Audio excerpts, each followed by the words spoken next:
For over 50 years, um, uh, psychiatrists have treated these really devastating mental illnesses without, actually knowing what was happening inside the brain to cause them. We were essentially treating the ghost, not the machine. Right, yeah. We could see the effects, but not the causes. Exactly. We observed the hallucinations, the profound despair, the mania, and we categorized them. But the actual biological machinery generating those experiences, it was a complete black box. A total mystery for decades. But today, right now, we can literally watch a hallucination form at the cellular level. I mean, we can turn specific behaviors on and off in an animal using just bursts of light.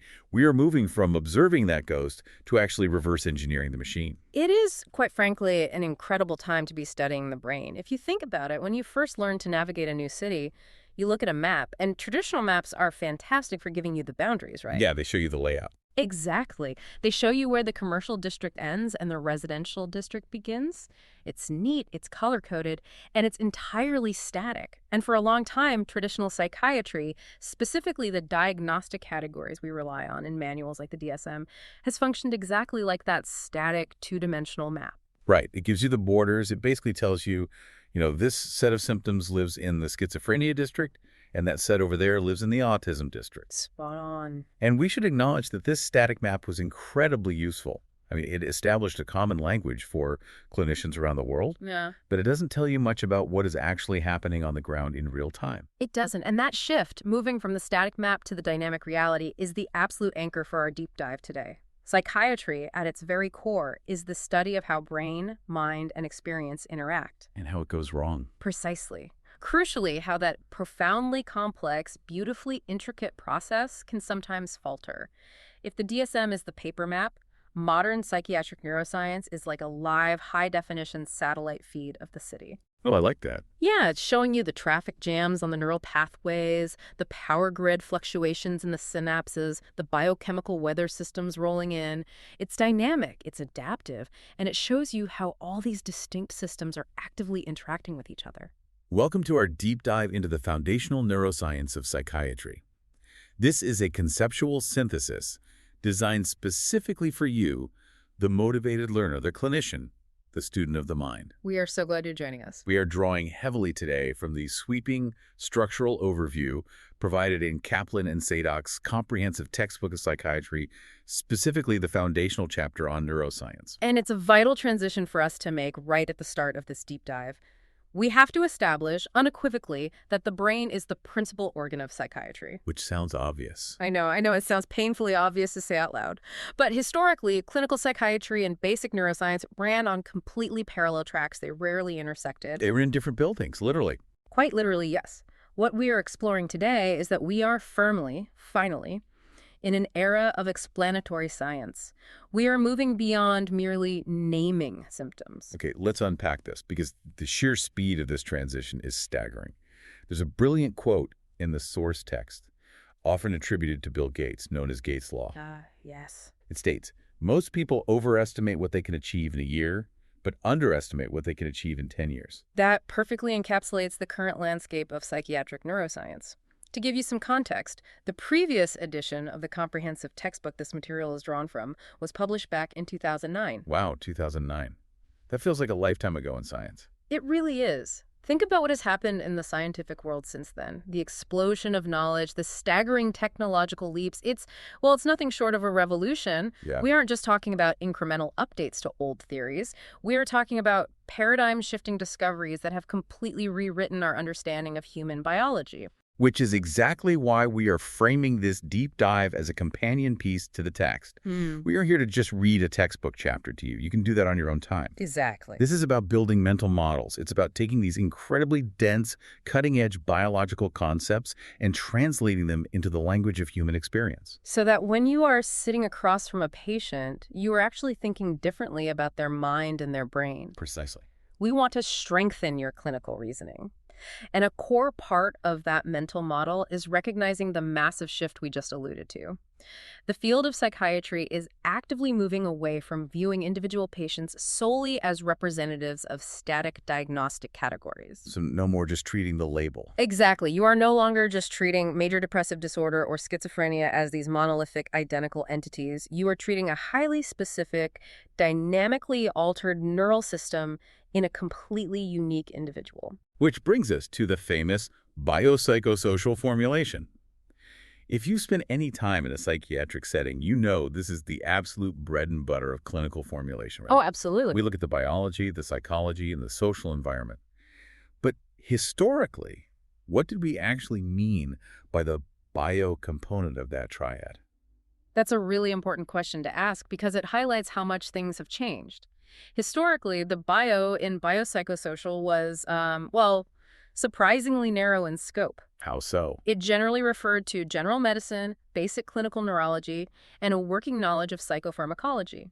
Essentially, it meant knowing which pill to prescribe, knowing the side effects, and making sure you weren't missing a glaring thyroid issue or a macroscopic brain tumor that was causing the psychiatric symptoms. It was almost a process of elimination. Like, well, the blood tests are normal and the MRI doesn't show a massive lesion, so it must be a psychiatric issue. Exactly. Basic cellular neuroscience wasn't even a required part of psychiatry residencies in the past. It wasn't. But the new reality, as the text makes abundantly clear, is that today, a psychiatrist absolutely must be a student of genetics and translational neuroscience to properly formulate a patient's case. It's mandatory now. It is. It's no longer an optional academic pursuit for the researchers in the basement lab. It is clinically imperative for the doctor in the clinic. I hear that, but let me push back a little here. I want to play the skeptic for the clinician in the trenches. Go for it. Say someone working a busy night shift in A&E. If a doctor is sitting in a chaotic room with a patient who is experiencing profound emotional distress, maybe they are acutely psychotic, agitated, responding to unseen voices. Does knowing about, say, cellular microcircuits or gene expression profiles actually change what they do in that exact moment? That's a fair point. Isn't this neuroscience stuff practically useless in acute emergency medicine where you just need to keep the patient safe? That's a completely valid pushback. I mean, if someone is acutely agitated in A&E, you aren't going to pull out a spatial transcriptomics map. Right. You'd probably get punched. Exactly. You are going to use acute de-escalation techniques and likely acute pharmacological interventions to ensure safety. But what's fascinating here is that while the neuroscience might not dictate the exact words of empathy you use in Minute 1, it absolutely transforms the framework of everything that follows. Okay, how so? It changes the hypotheses you generate about why this specific patient is suffering. Give me an example of how that hypothesis changes. Sure. Under the old model, you might just say, well, this patient meets the criteria for acute psychosis, likely schizophrenia. Let's start a dopamine antagonist. Standard protocol. Right. But with a strong neuroscientific mental model, your clinical interview changes. You are no longer just checking boxes for DSM criteria. You are probing for neurodevelopmental clues in their history.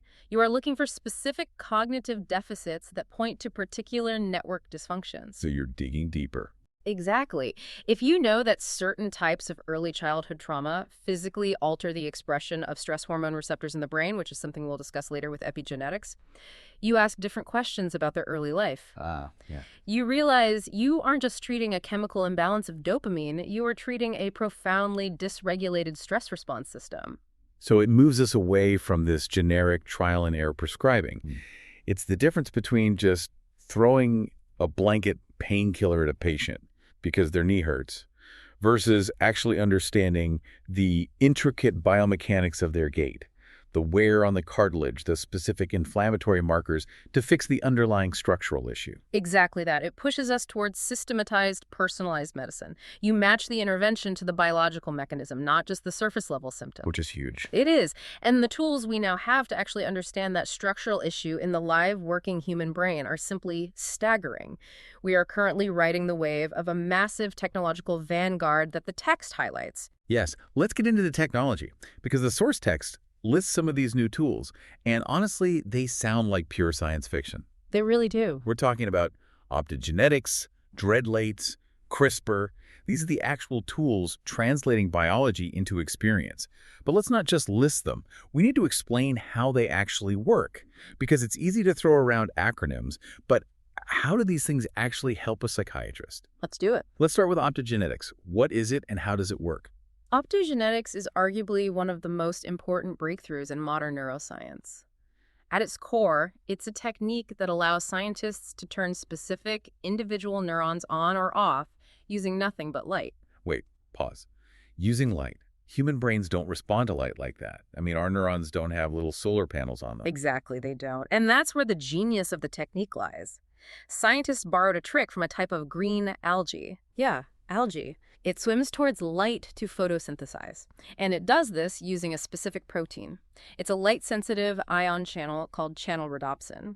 When light hits this protein, the channel opens, ions flow in, and it triggers an electrical signal. Okay, so the algae has a literal light switch built into it. Right. So neuroscientists figured out how to extract the gene that codes for that light-sensitive protein. Using viral vectors, which are essentially harmless viruses used as delivery trucks, they insert that specific algae gene into the exact neurons of a mouse they want to study. Okay. Let's say a specific cluster of neurons in the amygdala, the brain's fear center. So now only those specific neurons in the mouse's amygdala have these light-sensitive channels built into their cell membranes. Exactly. Then they implant a microscopic fiber optic cable directly into the mouse's brain, resting just above those neurons. The mouse is awake, moving around freely in a maze. The scientist flips a switch, a pulse of blue light travels down the fiber, the channels open, those specific neurons fire, and the mouse instantaneously exhibits a profound fear response. You flip the switch off, the fear vanishes. That is wild. It's literally a remote control for behavior. It is. But think about the clinical implication. For decades, we knew the amygdala was generally involved in anxiety. But with optogenetics, we can isolate the exact microcircuit, the exact pathway of 10,000 cells out of billions that generates the feeling of panic. So it proves causality, not just correlation. Precisely. Okay, that makes perfect sense. We are isolating the exact wiring. What about DREDDIes? The text mentions them in the same breath. I know it stands for Designer Receptors Exclusively Activated by Designer Drugs. It sounds like something out of a spy novel. It does, doesn't it? DREDDIes operate on a similar philosophy of precise control, but using chemistry instead of light. Instead of putting a light-sensitive channel into the mouse's brain, you genetically engineer a completely artificial synthetic receptor into those neurons. A completely new receptor. Yes. This designer receptor does not exist anywhere in nature. So you've essentially put a custom-made lock onto the doors of very specific brain cells. Yes, a lock that cannot be opened by any of the brain's natural neurotransmitters. Serotonin, dopamine, glutamate, none of them fit this new lock. Only this specific key fits. Exactly. The only thing that fits the lock is a specific designer drug, a synthetic molecule that is injected into the animal. So you can give this designer drug to the animal, it circulates through their entire body, but it only activates that one specific genetically engineered receptor in that one specific brain circuit. So if optogenetics is a laser pointer, DREDDIes are a highly targeted smart bomb. That's a great way to put it. You can turn a pathway on or off for hours at a time and observe how the animal's behavior changes over a prolonged period. Exactly. And then, of course, there is CRISPR, which has become a household name, but its application in psychiatry is profound. Right, CRISPR-Cas9, the gene editing tool. Let's break that down for someone who might just know it as a buzzword. At simplest, CRISPR is molecular scissors combined with a GPS system. The GPS is a piece of RNA that is programmed to find a very specific sequence of DNA within the billions of base pairs in a genome. Finding a needle in a haystack. Exactly. Once the GPS finds the exact target, say a mutated gene that we know increases the risk of schizophrenia, the scissors, which is the Cas9 protein, snips the DNA at that exact location. And once it's cut, what happens? I mean, does the cell just die? The cell actually tries to repair the cut. And scientists can hijack that repair process to either disable the faulty gene entirely or even splice in a corrected, healthy version of the sequence. It's giving us the ability to edit the fundamental source code of biology. So we have these incredible tools, optogenetics, DREDDIes, CRISPR, but how do these actually help us answer the why and where of mental illness? Let's talk about etiology, the root causes. Yes. The text points out that we are using advanced genome sequencing to discover growing numbers of rare gene variants that contribute to conditions like autism and schizophrenia. But here's my issue. Finding a gene variant feels like just finding a single typo in a massive 10,000-page manuscript. Right. It tells you there's an error, but it doesn't tell you the plot of the story. It doesn't tell you how that typo ruins the book. That is exactly the right analogy. Finding the gene, identifying the typo is just the starting line. Where the real explanatory power comes in, and the text highlights this beautifully, is through a relatively new field called spatial transcriptomics. Spatial transcriptomics. Okay, let's deep dive into this because this sounds like the bridge between the genetics and the actual brain. It absolutely is. Let's build on your manuscript analogy. Standard genetic sequencing tells you that the typo exists. It's like putting the entire manuscript into a blender, analyzing the alphabet soup, and saying, aha, there's an extra Q in here. Which is helpful, but you have no idea what chapter the extra Q is in. Exactly. Even standard RNA sequencing, Yeah. which tells us which genes are actively being read or transcribed by the cell, is often done in bulk. Okay, bulk sequencing. Yeah, you grind up a piece of brain tissue and see what RNA is there. It's like taking a fruit tart, throwing it in a blender, tasting the smoothie and saying, well, I detect strawberry. That's bulk transcriptomics. Single-cell transcriptomics got a bit better. That's like separating the fruit tart into a bowl of distinct fruits. You know you have exactly 5 strawberries and 10 blueberries. But you still don't know the architecture of the tart. You don't know where the strawberries were placed before you mashed it up. And that is what spatial transcriptomics solves. It allows us to look at an intact slice of brain tissue, keeping all the cells exactly where they naturally live in their three-dimensional architecture. Oh, wow. Using incredibly sophisticated bar-coded probes, we can map exactly which RNA transcripts are active in which specific cell types in their exact spatial location. We finally see the beautifully arranged fruit part. So going back to the typo in the manuscript, spatial transcriptomics doesn't just find the extra Q. It tells you that the extra Q is in Chapter 4 on page 42 in the 3rd paragraph, specifically changing the word quiet to quietly. Precisely. It tells us exactly where in the brain a schizophrenia or risk gene is actually doing its work. Is it in the prefrontal cortex? The hippocampus? That level of detail is amazing. It is. And even more crucially, it tells us when, during early neurodevelopment, that gene is supposed to be critically engaged. Are we talking about a gene that builds synapses during the 3rd trimester of pregnancy? Or a gene that prunes away excess neural connections in the amygdala during adolescence? That is a massive conceptual leap. We are no longer just saying this gene causes autism. We are saying this specific gene variant alters the migration of inhibitory interneurons in the frontal lobe during the 2nd trimester.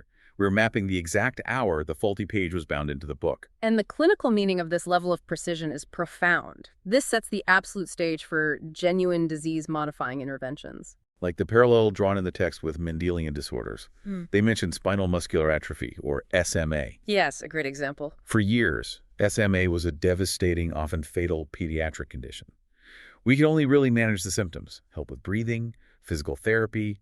We were treating the downstream effects. But once we identified the exact molecular etiology, the specific missing gene function, it led to single-dose gene replacement therapies like Zolgensma. Right. It is functionally a cure for a previously incurable disease. The implication here is massive. The text is suggesting that psychiatric genetics is building the exact same foundation to eventually do this for neurodevelopmental and psychiatric disorders. That is the hope, and it is the undeniable trajectory of the field. So that covers etiology, the where and the when, but we also have to talk about pathophysiology, the how. Right.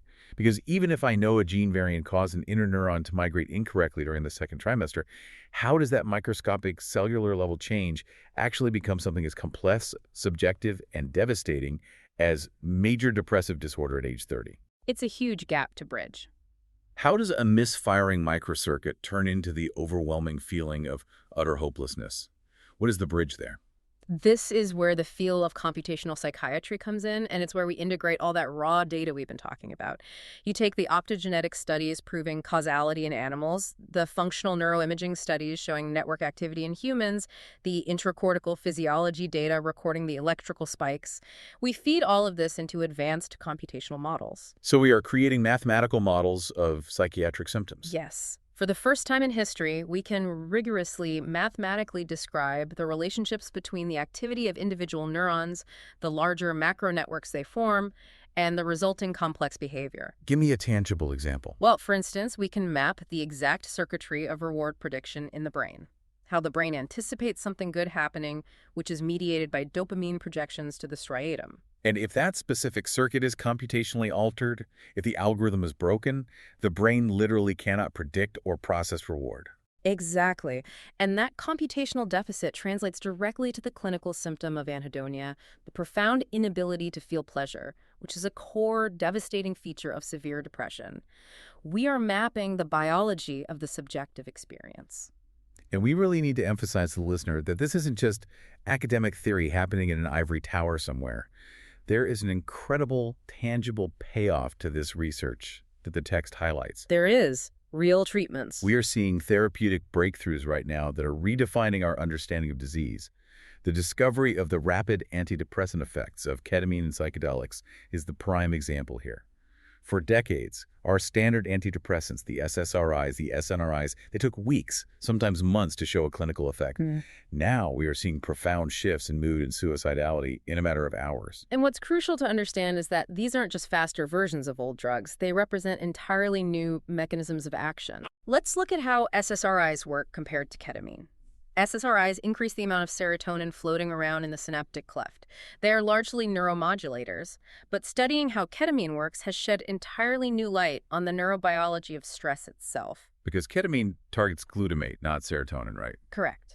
Ketamine interacts with the NMDA receptor on the glutamate system. And what we've learned through this research is that profound chronic stress literally causes neurons in the prefrontal cortex to retract their dendrites. Retract them. Yes, the tiny branches that connect neurons together shrivel up. The physical connectivity of the brain degrades under the toxicity of chronic stress. So the brain physically shrinks its connections. Yes. But ketamine, through a complex cascade initiated at the NMDA receptor, triggers a massive release of brain-derived neurotrophic factor, or BDNF. BDNF is like fertilizer for the brain. Oh, wow. Within hours of a ketamine infusion, we can literally see new dendritic spines growing back. It promotes rapid synaptic plasticity.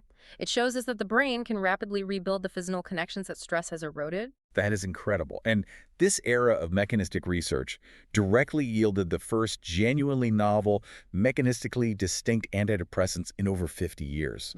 I mean, we have esketamine, the nasal spray derivative of ketamine, approved specifically for treatment-resistant depression and for depression accompanied by acute suicidal ideation. Because when someone is acutely suicidal, you don't have 6 weeks to wait for an SSRI to kick in. You need that rapid plasticity. Exactly. And we also have brixolone for postpartum depression, which targets the GABA-A receptor and neurosteroid pathways.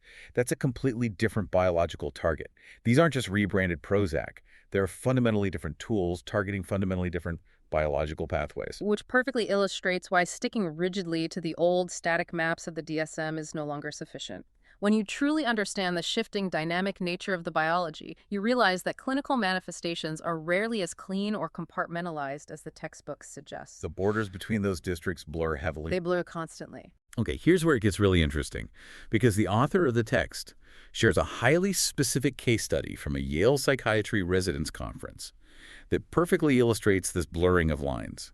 It is an absolute masterclass in why we need this neuroscience framework to understand real human beings. Let's walk through the case in detail because it touches on everything we've discussed so far. So, we have a young man. He presents to the clinic with long-standing psychotic symptoms, auditory hallucinations, delusions. He formally, unambiguously meets the diagnostic criteria for schizophrenia. Okay. Now, he has preserved intellectual capacity. He's a smart guy. But he struggles significantly with sustained attention, he has memory issues, and he exhibits what we call affective blunting. His emotional expression is flattened, his face doesn't show much movement. So far, if you're looking at the map, this sounds like a classic textbook presentation of schizophrenia, right? On the surface, absolutely. Yeah. If you only have the DSM in your toolkit, you make the diagnosis, prescribe an antipsychotic, and move on. But then come the curveballs during the clinical interview. The psychiatrist starts digging into his developmental history. And the patient vividly describes a childhood that doesn't quite fit the standard schizophrenia narrative. What did he describe? He described having this accentuated, intense attention to highly specific, non-social environmental details. He showed perseverative tendencies, meaning he would get stuck on specific thoughts, actions, or routines, and couldn't easily shift his focus. And he displayed mild but persistent irritability whenever his rigid routines were challenged. And to anyone listening closely, particularly someone with a background in neurodevelopment, those childhood features strongly echo the core criteria for autism spectrum disorder, or ASD. Exactly. It's a neurodevelopmental footprint that looks distinctly autistic. And to add yet another layer of complexity, the psychiatrist asks about his family history. The patient notes that both schizophrenia and bipolar disorder run heavily in his family tree. This is exactly the moment where the static diagnostic schema of the DSM starts to buckle under the weight of clinical reality. It just doesn't fit neatly. No, it doesn't. You have a patient in the schizophrenia district showing traits from the autism district with family ties to the bipolar district. Historically, this wasn't actually seen as a contradiction. If we go all the way back to 1911 to Eugen Bleuler, the Swiss psychiatrist who actually coined the term schizophrenia, he considered autistic thinking to be a core fundamental feature of the disorder. Oh, really? Yes. He saw the withdrawal into an inner fantasy world and the disconnect from external reality as deeply intertwined with the psychosis. So Bleuler saw them as existing on the same spectrum of pathology. But the modern diagnostic manuals, starting largely around the DSM-3 in 1980, actively separated them. They built a massive, rigid wall between the schizophrenia category and the autism category on the map. They defined them as mutually exclusive. They did, and they did it for a valid reason at the time: diagnostic reliability. They needed researchers in New York and researchers in London to agree on what a schizophrenic patient looked like so they could study them consistently. Which makes sense for research. It does, but here is the problem. Biology doesn't read the DSM. Right. The underlying genetics do not respect the arbitrary borders we drew in 1980. How do we explain a patient who clearly has schizophrenia, but also exhibits these developmental ASD features and has a family history steeped in bipolar disorder? It's a mess if you only use the manual. Exactly. If you only use the DSM framework, you might just throw up your hands, label it a messy case with multiple comorbidities, or diagnose them with schizoaffective disorder to try and capture the mood elements. It's a descriptive kludge. But if you look through the lens of psychiatric neuroscience, specifically modern genetics, a much more elegant, biologically sound explanation emerges. The text points to a foundational genetic concept called pleiotropy. Let's really define that for the listener, because understanding pleiotropy is the key that unlocks this entire case. Pleiotropy is a phenomenon in genetics where one single gene, or one specific genetic variant, influences multiple, seemingly entirely unrelated phenotypic traits. Give me a non-psychiatric example first. A classic one is Marfan syndrome, where one gene mutation affects the eyes, the skeleton, and the cardiovascular system. In the context of our case study, researchers have discovered a growing number of rare gene variants, like copy number variants, where sections of DNA are deleted or duplicated that have very large effects on a person's risk for developing schizophrenia. Okay, so a variant raises schizophrenia risk. Right. But, and here is the crucial paradigm-shifting part, those exact same genetic variants also heavily contribute to the risk for autism spectrum disorder. So let me make sure I've got this. The overlap of symptoms in this young man, the psychosis and the childhood rigidity, isn't a coincidence. It isn't two separate diseases accidentally colliding in one person like a lightning strike hitting someone who is already drowning. Not at all.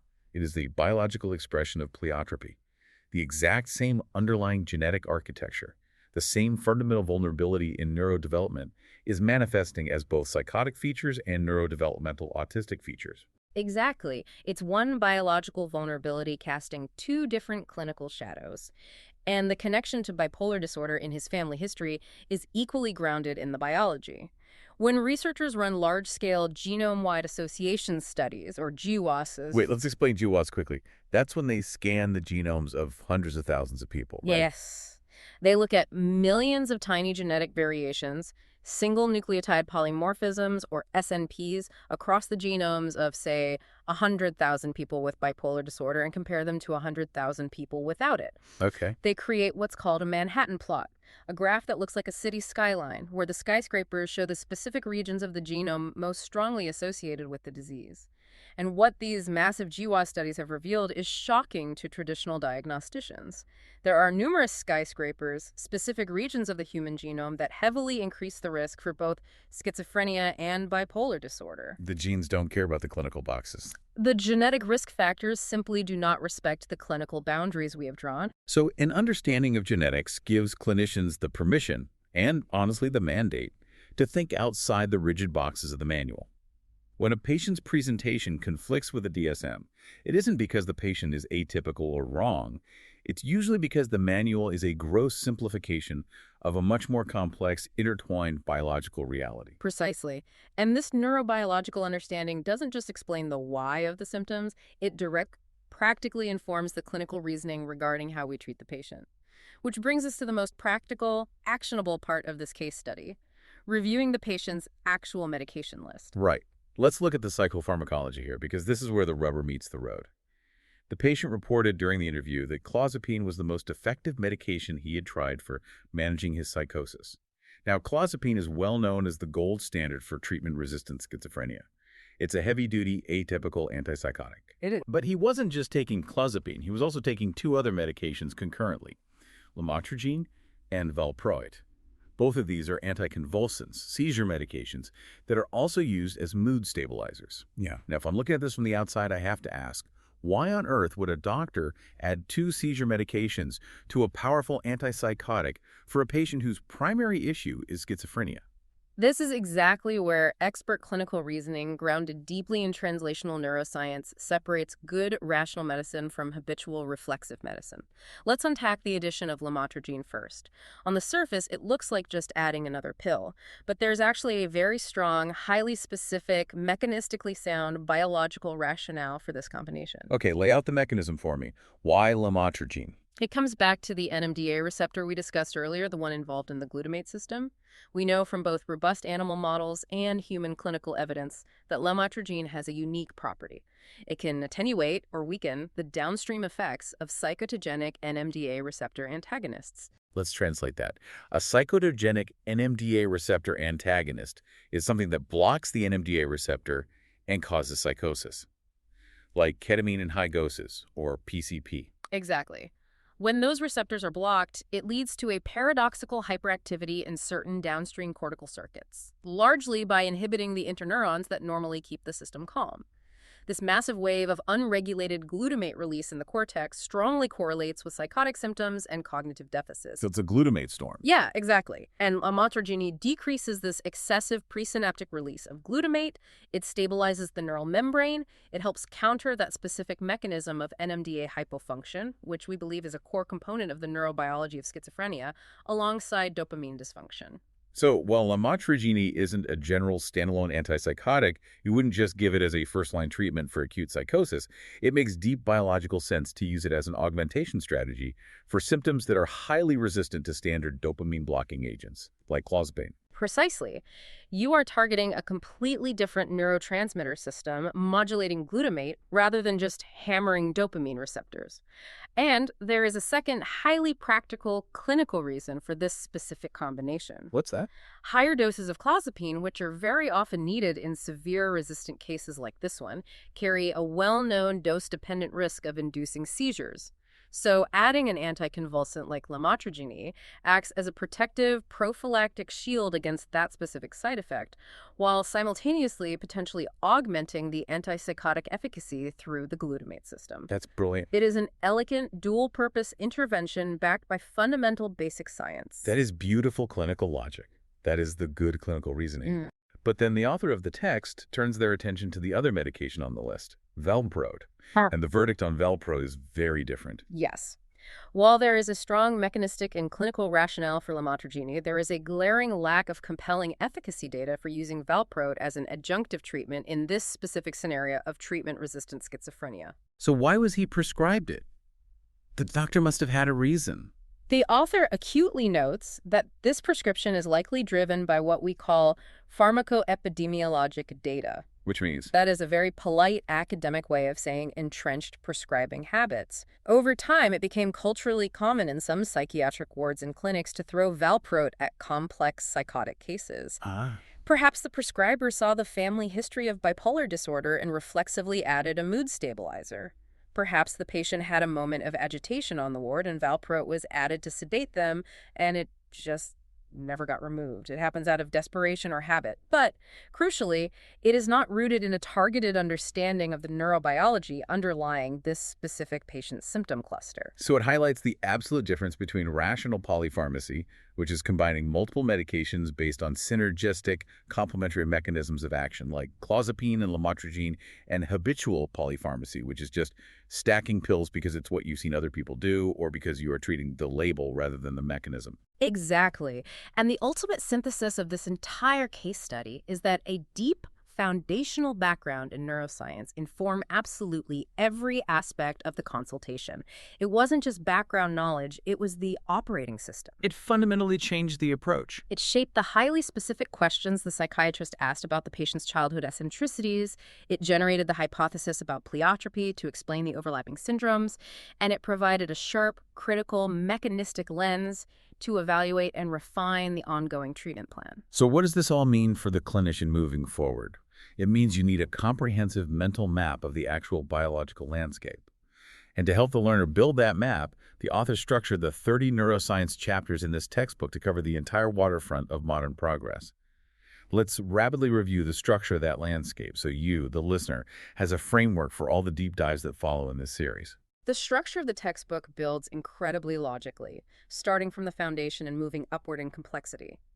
The first section is all about development and signaling. It starts with neurodevelopment, how the brain structurally organizes itself in utero, the migration of neurons, the pruning of synapses. And then it gets into how that newly built brain actually communicates, the neurotransmitters.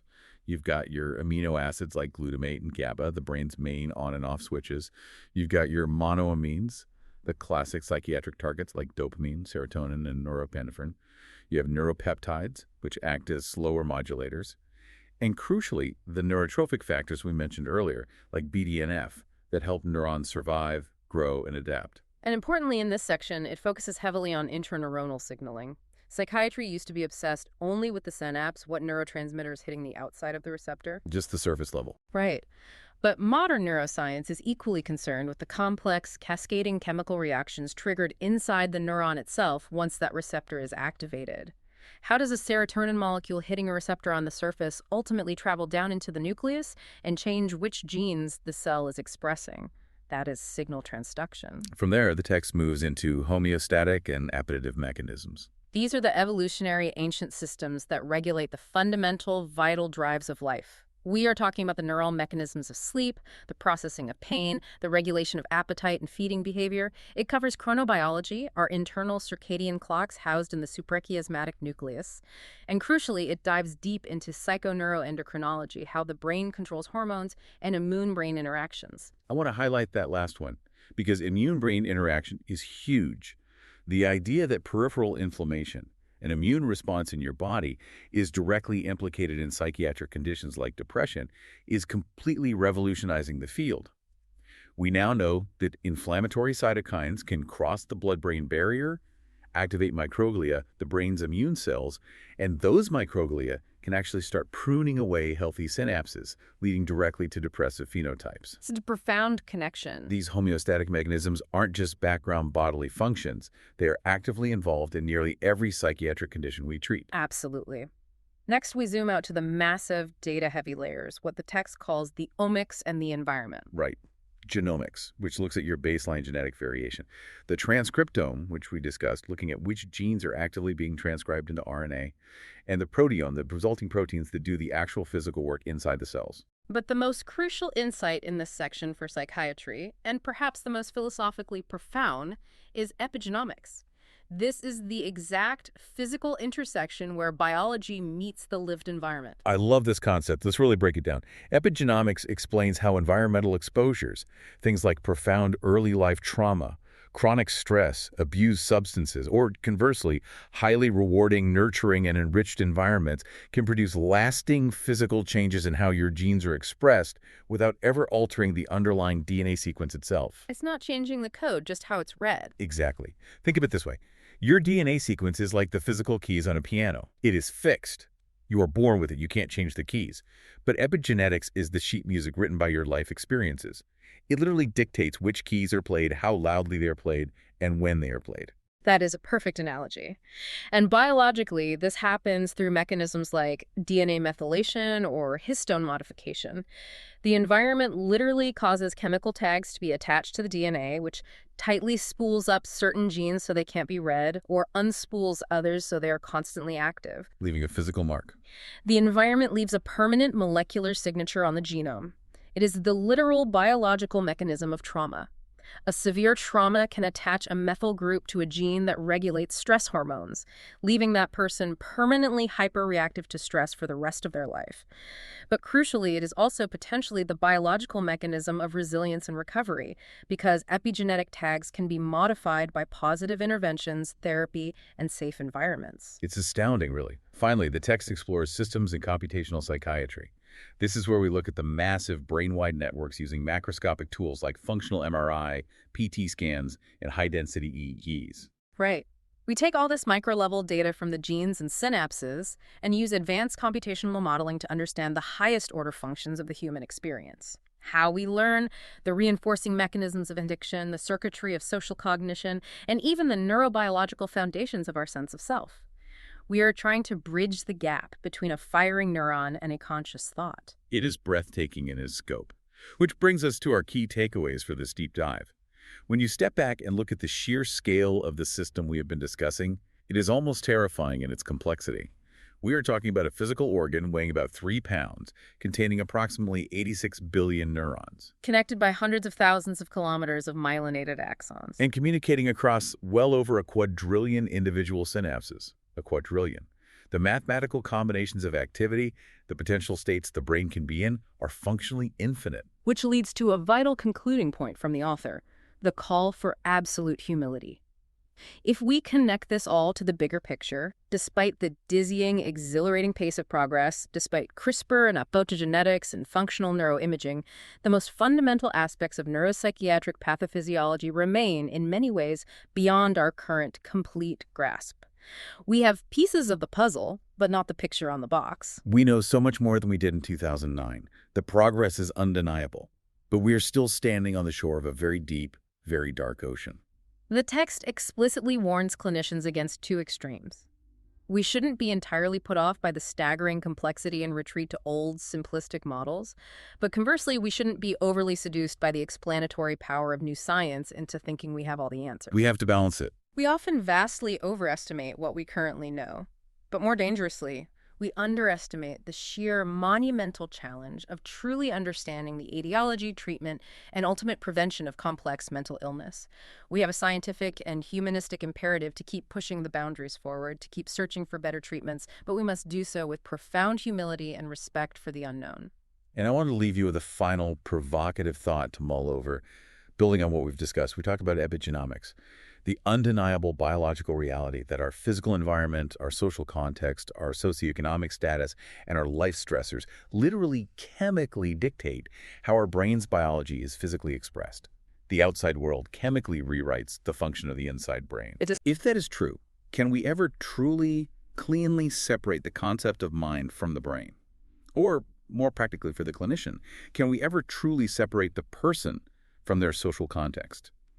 If structural inequality, poverty, and trauma are literally written into the epigenome, altering the brain's physical structure, then social justice, community support, and environmental stability aren't just abstract political issues. They are the foundational pillars of psychiatric preventative medicine.